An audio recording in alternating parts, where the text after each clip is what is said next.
Hi guys, here we are with the last of the Wave 19 attack wing reviews, and it is the RIS Talvath Romulan science vessel from the episode Eye of the Needle from Voyager, which it didn't actually appear in. It was named, we saw kind of a bit of background of the ship bridge, science lab, whatever you call it, and that was it.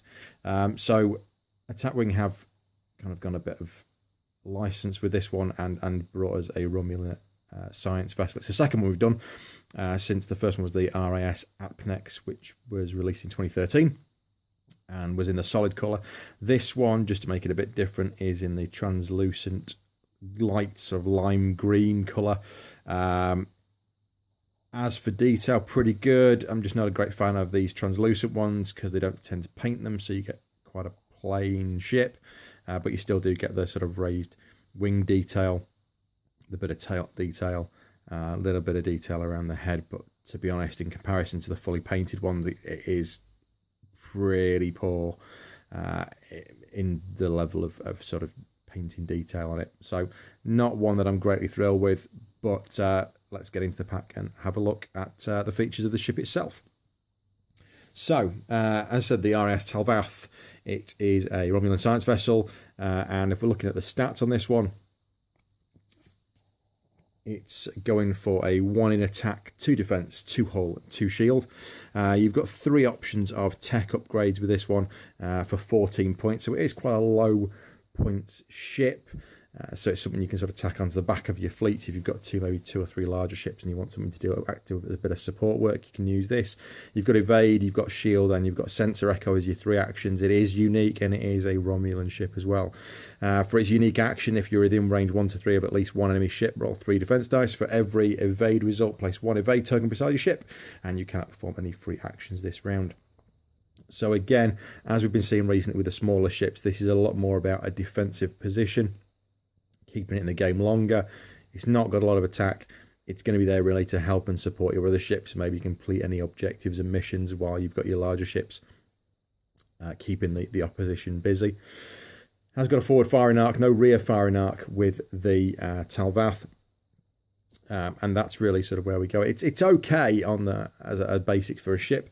If you're looking at using the generic version of the Talvath, then you are going to lose one of those tech upgrades, and it's actually lose 2 tech upgrades, and you're replacing one of the techs with a crew, and you're also losing one of your shield points, bringing it down to a total of 12 points, and there's no unique action for the generic version of the science vessel. As for movement, pretty decent. There aren't any red maneuvers on the Romulan science vessel. You are getting a speed of up to 4 forward, which is great, plus full range of maneuvers at 2. Nearly everything at 1 apart from that come about 180, and then the banking right and left at 3. So there's a lot of room for manoeuvre in here, plus you've got a few greens to work off those auxiliary power tokens if you do incur any of them. So nicely manoeuvrable, not the quickest thing in the game, but you have got a lot of range at sort of the lower speed, so pretty decent on that front. In regards to your command options for the Talvath, you're going to be looking at your generic captain option, which comes with it, which is that one. Then you have 2 other options. The one, the larger, more point-heavy one, is your 6-point Aladar Jarok, who was from TNG, Season 3, the Defector. Bit of a surprise that he's been put into this one, as he has nothing to do with the Talvath, as far as I was aware. Got a point score of price of 4, can use an elite action. He also has the option that he can be used as an admiral, which is something we haven't seen anything with Wave 19 so far apart from this one. And his unique action is that you can target a ship within range 1 and remove 1 token. So that's either your evade, a scan, a battle stations, or a target lock from beside that ship. If you remove a target lock, you remove it from the corresponding blue piece or red piece from whichever ship it is you've removed. Nice thing with this is it doesn't indicate whether it is a friendly ship or an enemy ship you can do this to. It might be a case of removing a battle station if you want to help another ship. As you kind of indicate, this becomes very much a support vessel if you're using Jarok, because then he can be sort of popping around the board, removing any icons or any tokens that may be causing problems to other ships. So you might be going up to Federation ship and removing a battle station's token so that you've got a better chance of attacking or defending against it, or a scan for the same kind of reasons. So he's got a lot of options, and if you're using it as a fleet action, you've got a whole board to play with Jarok. So he's pretty decent for the 4 points, giving you a lot of options within the game. Skill 6, medium, sort of mid-range, so not particularly massive score on that one, but he is going to give you a lot of options, and maybe not necessarily put it on this one, but put it on a larger ship. If you do put it on this one, you can sort of pop him around the back of the board while you're continuing on with the sort of larger part of the game. Your third option is Talvath Romulan, who is the captain from, well, who was on the Talvath in the episode Eye of the Needle from Voyager. Captain skill of 3, cost of 2, so he is half the price of Jarok. Each time you defend, you have at least one.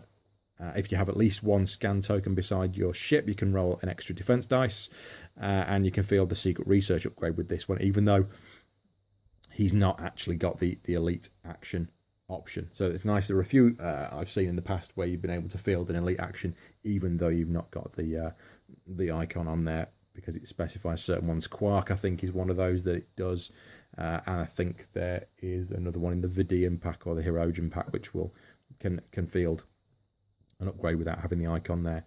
So yeah, he's again a lot more defensive than other cards. Sticking the scan on there, you get an extra defense dice. Good option, particularly with the fact that this only defends with 2, and if you are coming up against larger ships, you sort of your 30 pointers, your 28, 30 point ships, you are going to need something that's going to defend this fairly well, and at least he'll give you some chance of doing that a bit better. So on to the rest of the pack. There's no weapons options with the pack, which is not surprising, seeing as there are no weapons on the ship.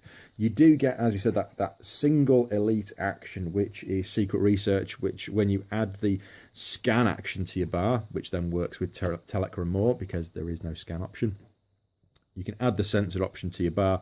If it's discarded, you can't use the sensor action anymore. During the activation phase, you can discard it to perform a sensor action as a free action, or you can just use it as a normal action and then use something else as a free action if you want to. So basically this can be used throughout the game because you haven't got that scan option there, or you've got it as a one-off if you need to as a free action. Does cost an additional 5 points if you are looking at using it on anything other than the Romulan science vessel. Nice for the point score as well, that it does give you, that for 5 points you've got the option of it either being a discard or a disable. Sorry, not disable. A discard or a continuously used one. So yeah, nice one to use, giving you a bit more action options with your ship. But it's one of those where you kind of think, well, they could have just tacked it onto the sensor bar anyway, the action bar anyway, and used it. So the rest of the pack is actually made up of tech upgrades. You've got 4 which are valued at 5, 1 at 4, 1 at 3. So we'll start at the bottom with the 3-pointer, which is test cylinder. If your ship's not cloaked, disable all the remaining shields, target a ship at any range, disable this card, and 1 crew upgrade of your choice on the target ship. So it's disable this one to disable one on your opposition. Great, particularly if you're going for Federation ships, because they have tons of crew upgrades, and also Klingon ones I've kind of started to see. I've got quite a few crew upgrades that this would come in useful against. You have to disable all of your remaining shields. Now, you've only got 2 shields anyway, so it's not going to be a great issue to disable anything you've got left, especially if you've only got 1, so you can play about with that. 3 points for a disabling this card, so you can reuse it, which means you've got the options to kind of, as I said, skirt around the board and disable upgrades here and there on people's ships, which will then have an effect on how they can play the rest of the game out.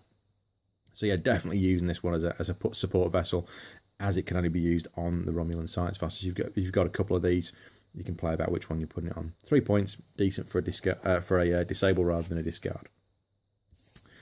Heading up onto 4 points, warp core ejection system. It's an action card, discarding the card to repair 1 damage to your hull, and you can flip any warp core breach critical damage card assigned to your ship face down. For the rest of the game, you can't perform any manoeuvres with a speed of greater than 1, and you can't receive a warp core breach critical damage card.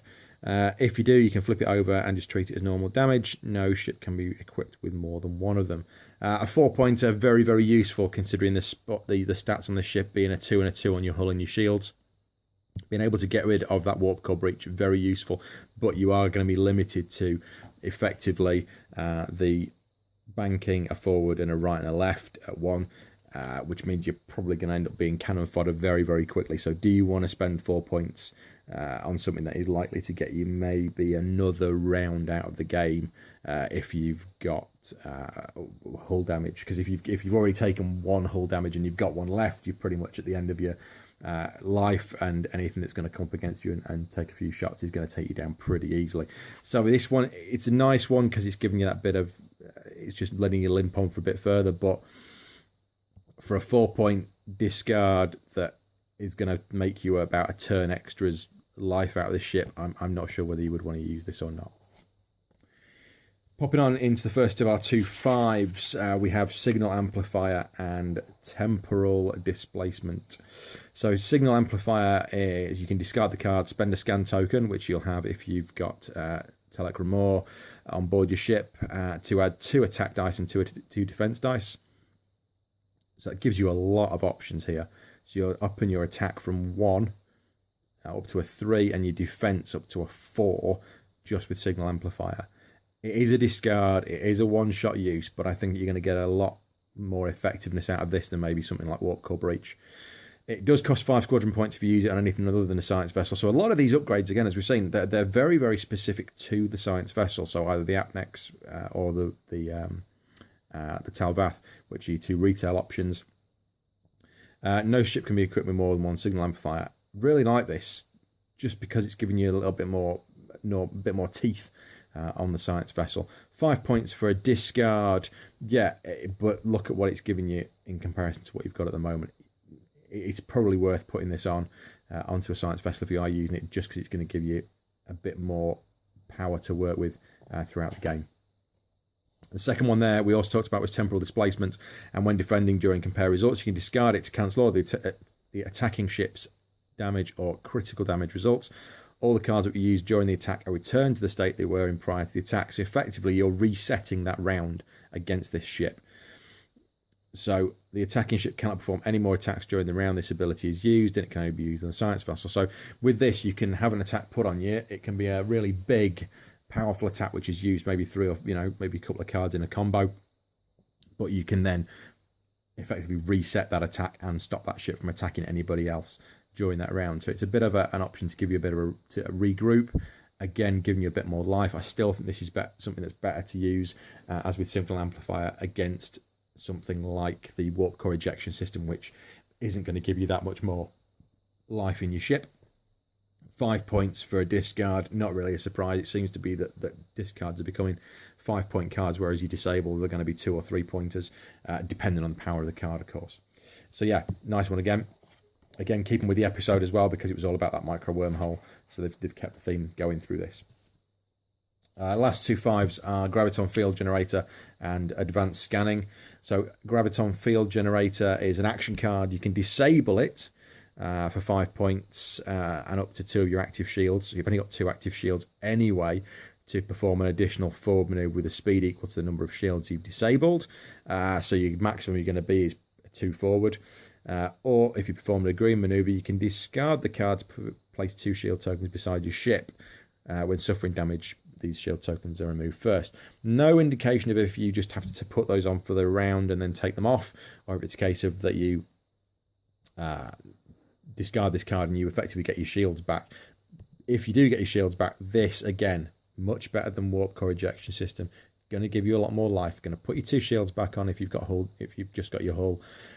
I think this is a really good one to use. I certainly think this is not necessarily, and also the good thing with this one is it's not necessarily something you have to stick onto the science vessel. It can be on any ship. Well, if you play in faction pure, of course, it'll be Romulan, but you are going to get a lot more out of this one during the game. If you disable it, you're going to get a bit more movement. Just think if you've got something that has got 3 or 4 shields, you're going to be able to get away and then rebuild your shields later. If it's a smaller ship, then getting those 2 shield tokens back is going to be a big thing, particularly when you've only got a couple to play with. So really nice card, really good features. I'm actually really impressed with the science vessel for what they've kind of thought about and how they've played this one out with something that is a lot more flexible not built around the firepower for once, which is great, not built around photon torpedoes, built around how you can keep this thing actually in the game for as long as possible. So advanced scanning, last one in the pack, you add the scan action to your bar. So you've got two options, two ways of doing this, either through Talvath or with this one. If it's discarded, you lose the action. Again, as with the captain card, whenever you perform the scan action, you can place an additional scan token beside your ship. If you do, then you do incur the auxiliary power token. Again, giving you that more defensive option. Very, very defensive pack. Everything is built around adding that seems to be built around that scan option being added in, and also being able to offer more defensive possibilities. Interestingly, you're still stuck with that one attack. There's nothing really that gives you a lot more attacking ability with the Talvath. It's all about how you can keep going and take more damage. So yeah, there is lots of decent options in this pack that you can use. I'd be torn as to which of these sort of 5-pointers I would be using, dependent, I think, on who I was going up against. If it was Federation, I'd be inclined to use something that's going to give me more options against the crew. If it was something that is more sort of firepower based, maybe if I was going up against sort of Borg, maybe even towards a set of Hirogen and some of those independent ships, then yeah, I'd probably be more inclined to use things like Temporal Displacement and the Graviton Field Generator as options. Rounding off the pack is the Eye of the Needle mission. Again, they've actually kept it in theme with the episode, and it's not one we've seen before, so it's great to have something a bit new and different. 2 players, 1 objective token, and 3 mission tokens required. Set up as a standard 2-player game. The idea is that you've got 70 points with your science vessel and 3 tech upgrades, and you've got your enemy player who's got 60 points. And the idea of the game, as we can see here, is to get a link through the wormhole. Romulan player wins if you establish the link, i.e. you have 3 mission tokens on your science vessel ship cards, or you win if you destroy the enemy player's ships. Enemy player, if you destroy the Romulan science vessels, then you're all done. It's a nice one to play, very standard 2-player. There are a lot of variations on that game of getting an objective and the mission tokens, so it's not something new, it's just revolved around more of the episode feel. So there we are, just bringing that back in just to complete the review. They have the Romulan science vessel with Talvath on there, just to show you that with the cards. They're still a pretty decent size on the cards, so they do fit quite nicely. And overall, why it's not the greatest model that I've seen, the pack itself is a pretty decent Romulan upgrade, particularly for your sort of smaller science vessel, which is what a lot of the cards are themed around. So they are very specific to the expansion that you're getting, rather than being able to use them on a lot of other ships. So that rounds off Wave 19. We'll be starting Wave 20, which is the Hathaway, the Scorpion 4 set, and the Kazon Halleck Raider. And we're back with those shortly. As said before, if you like the videos, please give me a thumbs up and subscribe, and hopefully see you soon. Transfer complete.